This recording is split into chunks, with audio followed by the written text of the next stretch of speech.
The brain is such a powerful thing. It takes in information and analyzes it accordingly. But what happens when the brain begins to make up its own information? How can you tell what is real from what is not?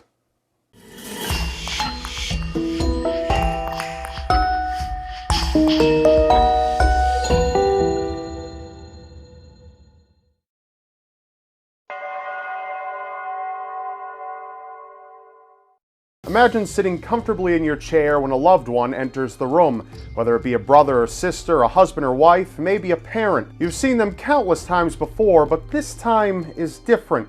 This time there's just something not right about them. They're no longer who you thought you knew and loved. They're an imposter. They're an exact clone of their former self. This is called the Capgras delusion, caused by a number of different possible factors such as head trauma or pre-existing mental conditions. Capgras delusion is a relentless disorder that is more than capable of tearing a once manageable home life into chaos. Sufferers find themselves unable to trust people they once loved so dearly. The Capgras delusion is so bizarre in itself that it was thought to be a rare condition, but medical professionals are coming to find that it might be more common than they once suspected. The disorder was discovered in 1923 and named after Joseph Capgras, a French psychiatrist. Joseph had examined a woman by the name of Madame M. This woman's delusion went far beyond the belief that her husband had a double. In fact, Madame M believed that her husband had numerous imposters, which would sometimes step in to replace another whenever he left the room. At the time of her examination, she had claimed to have over 80 husbands, all of which were different from each other in ways only she could identify. Capgras syndrome has been known to extend to the belief that friends or even pets are imposters, and while it affects both genders, it is much more prevalent in women. The Capgras delusion is manageable with treatment.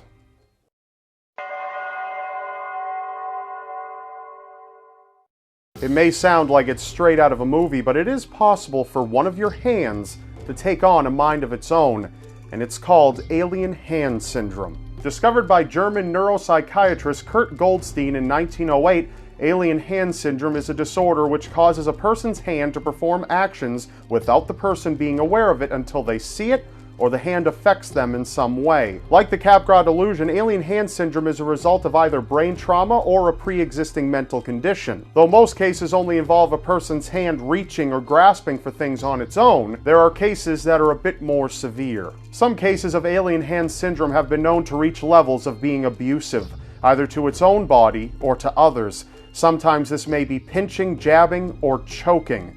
Sometimes the abuse is more sexual and can land the sufferer in hot water if the hand decides to grope someone standing nearby. When the hand decides to move itself, there really isn't much the person can do other than restrain it with their other hand. People have reported that the alien hand will unbutton their shirts while they're trying to button it, or they might stub out a cigarette just as the other hand had lit it. Some cases have even reported that the rogue hand has attempted to strangle its host with a cord. But while this disorder may seem a bit humorous to some, it couldn't be further from it. Those who suffer with this condition struggle every day to conquer a disorder with no cure.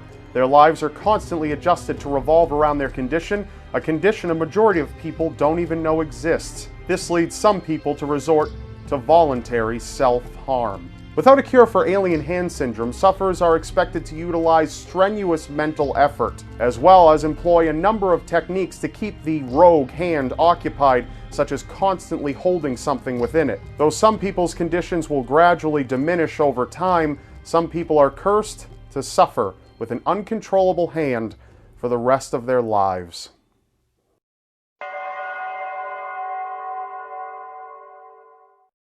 You may be a fan of The Walking Dead, but that's not real, right? It's just television.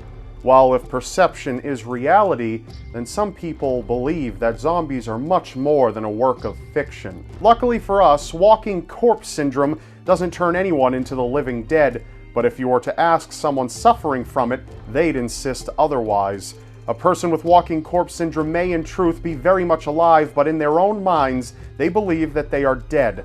Some see themselves as rotting and putrefying as they go about their lives. Walking corpse syndrome, also known as Cotard's delusion, is thought to be related to Capgras syndrome, in which the brain has trouble recognizing faces. While the Capgras delusion believes that people are simply imposters, walking corpse syndrome believes that no one is identifiable anymore at all. So the sufferer believes that they must be dead, but this isn't always the case. Jules Cotard was the first to describe the disorder in 1880 and had discovered that the condition had noticeable levels of severity, from a mild state which would involve despair and self-loathing to an extreme state which would involve intense delusions and severe depression. Some people would even believe that they were immortal. But Jules wouldn't be the first to have a run-in with walking corpse syndrome. Almost 100 years earlier, Charles Bonnet, a Genevan naturalist and writer, came into contact with a woman who had apparently had a stroke.